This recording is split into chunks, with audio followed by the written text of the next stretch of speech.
भुक्कड़ ससुराल की कहानी। लड़के का परिवार अच्छा है। 3 नंद, माता पिता, साथ में 2 छोटे भाई भी हैं। लड़का इंजीनियर है और बहुत पैसे कमाता है। ये सुनते ही नैना के होश उड़ जाते हैं। 3 नंद, 2 छोटे देवर, ऊपर से सास ससुर के साथ मेरा पति, इतना बड़ा परिवार। अरे माँ, इतने बड़े परिवार में तो मैं परेशान ही हो जाऊंगी। काम भी करूं और उनके ताने भी अलग से सुनो।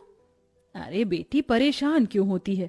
पंडित जी, मेरी बेटी के लिए ससुराल ऐसा दिखाओ जहां माता पिता और लड़का इकलौता हो, ताकि मेरी बेटी को ज्यादा परेशानी ना उठानी पड़े। चलिए, अगर ऐसी बात है तो ठीक है। मैं आपको एक अमीर घर का रिश्ता दिखाता हूँ। इकलौता बेटा है, साथ में माता पिता रहते हैं। नैना जैसे ही लड़के की फोटो देखती है, उसे लड़के की तस्वीर अच्छी लगती है।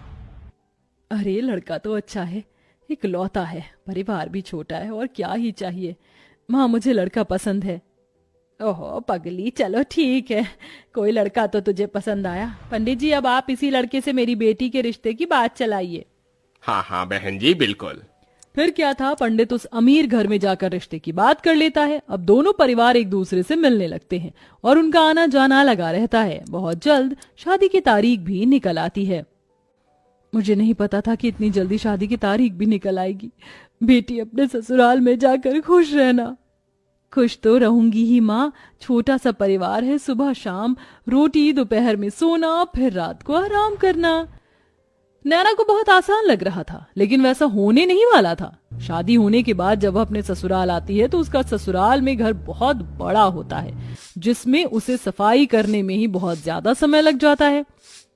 हे भगवान, अमीर घराने में तो आ गई, लेकिन यहाँ झाड़ू पोछा करते करते ही मेरी कमर टूट गई। तभी आवाज आती है, बहू, ओ बहू, अरे अभी तक तूने नाश्ता नहीं बनाया? नैना फटाफट सफाई करने के बाद अपनी सास के पास जाती है। माँ जी, बस रसोई में ही जा रही हूँ, मैं पहले सफाई कर रही थी।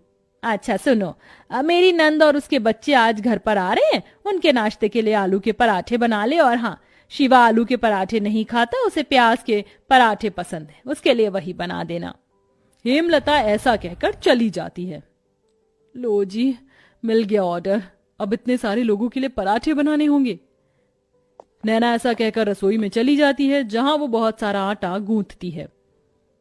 इतना सारा आटा गूंथने में ही मेरे हाथ दुखने लगे, अभी तो इनके पराठे भी बनाने हैं। नैना रसोई में आलू के पराठे बना ही रही थी कि हेमलता की नंद माहेश्वरी अपने बच्चों के साथ आ जाती है। अब क्या करेगी नीना जानने के लिए सब्सक्राइब कीजिए और इस वीडियो को लाइक कीजिए।